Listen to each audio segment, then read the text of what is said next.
நீங்கள் எம்மிடமிருந்து நிவர்த்திக்க எதிர்பார்க்கும் பல பிரச்சனைகள் உள்ளன. அந்த பிரச்சனைகளை நாம் நிவர்த்திப்போம். இனவாத குழுக்கள் அதற்கு எதிர்ப்பு தெரிவிக்க முற்பட்டாலும் நாம் அச்சமின்றி அந்த பிரச்சனைகளை தீர்ப்போம். உங்களது உரிமைகளை பாதுகாத்து தேசிய ஐக்கியத்தை ஏற்படுத்துவதற்கான அனைத்து நடவடிக்கைகளையும் நாம் முன்னெடுப்போம். நான் ஒவ்வொன்றாக கூறுகின்றேன்.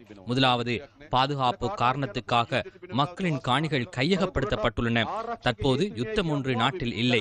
தொடர்ந்தும் பாதுகாப்பு காரணத்தை முன்னிறுத்தி பொதுமக்களின் காணிகளை அரசாங்கம் தன்வசம் வைத்திருப்பதற்கு எவ்வித உரிமையும் இல்லை. விடுவிக்கக்கூடிய அனைத்து காணிகளையும் நாம் விடுவிப்போம். அதில் சென்று வசிக்கலாம், அதில் விவசாயம் செய்யலாம். நாம் அந்த காணிகளை உங்களுக்கு மீண்டும் வழங்குவோம். மீண்டும் ஒரு முறை யுத்தம் ஏற்படும் என்ற நோக்கில் நாம் செயற்படுவதில்லை. ஆனால் ஏனையவர்கள் காணிகளை தொடர்ந்தும் கையகப்படுத்தி வைத்திருந்தனர். மீண்டும் ஒரு யுத்தம் ஏற்படும் என்று அவர்கள் நினைத்தனர். மீண்டும் ஒரு முறை யுத்தம் ஏற்படும் என்று நினைத்து இராணுவ முகாம்களை தொடர்ந்தும் அவ்வாறே வைத்திருந்தனர். எனினும் நாம் அவ்வாறு செயற்படுவதில்லை.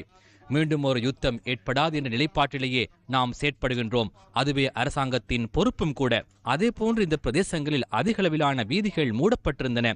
படிப்படியாக அந்த வீதிகளை நாம் மீண்டும் திறப்போம். கொழும்பிலும் வீதிகள் மூடப்பட்டன.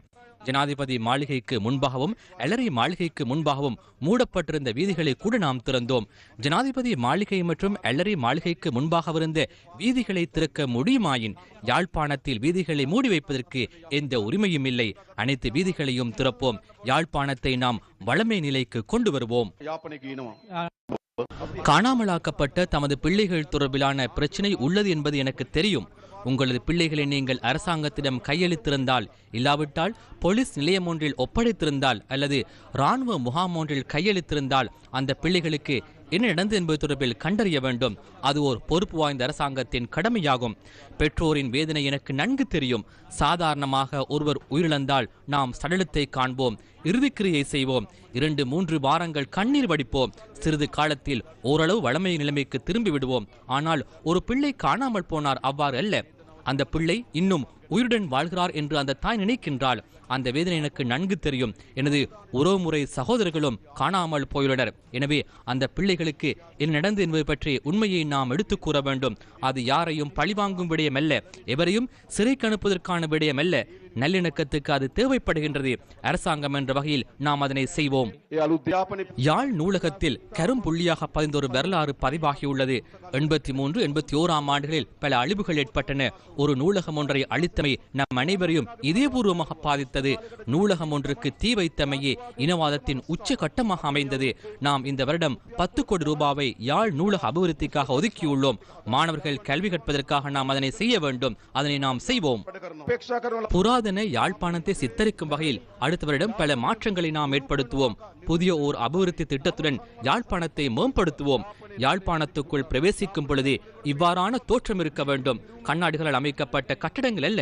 அதனை விட வரலாற்று சிறப்புமிக்க மரபுரிமைகளை யாழ்ப்பாணம் பிரதிபலிக்க வேண்டும். அவர்களின் கலாசாரம் வரலாற்றை பிரதிபலிக்கின்ற வகையில் யாழ்ப்பாணத்தை மீண்டும் கட்டியெழுப்புவதற்கு வீதி அபிவிருத்தி அதிகார சபை திட்டம் ஒன்றை வகுத்துள்ளது.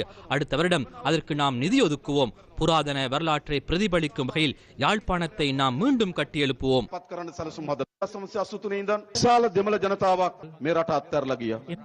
குறிப்பாக 1983 ஆண்டு முதல் அதிகளவிலான தமிழ் மக்கள் இந்த நாட்டை விட்டு சென்றனர். இன்று அவர்கள் உலகின் மிகச்சிறந்த வர்த்தகர்களாக மாறியுள்ளனர். அவ்வாறான அனைத்து புலம்பெயர் தமிழ் மக்களுக்கும் நான் அழைப்பு விடுக்கின்றேன். உங்களது உறவினர்கள் இங்கு வாழ்கின்றனர்.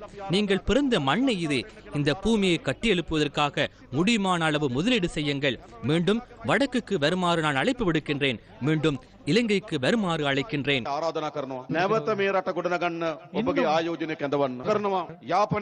யாழ்ப்பாணத்தில் சர்வதேச கிரிக்கெட் மைதானம் ஒன்றை அமைப்பதற்காக எமது விளையாட்டுத்துறை அமைச்சர் முயற்சிகளை மேற்கொண்டு வருகின்றார். அண்மையில் கிரிக்கெட் நிறுவனத்தோடு தொடர்புடைய பிரதான வீரர் ஒருவர் என்னை சந்தித்தார். அண்மையில் அவர் இந்த பகுதிக்கும் விஜயம் செய்திருந்தார். அவர் தான் சனத் ஜெயசூரிய. என்ன நடக்க வேண்டும் என்று அவர் என்னிடம் கேட்டார். நான் ஒரு விடயத்தை அவரிடம் கூறினேன். நாம் எவ்வாறாவது யாழ்ப்பாணத்தில் சர்வதேச விளையாட்டு மைதானம் ஒன்றை அமைத்து சர்வதேச கிரிக்கெட் போட்டி நடத்த வேண்டும் என்று கூறினேன். அது எமது முதலாவது 5 வருடத்துக்குள் நடைபெற வேண்டும் என்று கூறினேன்.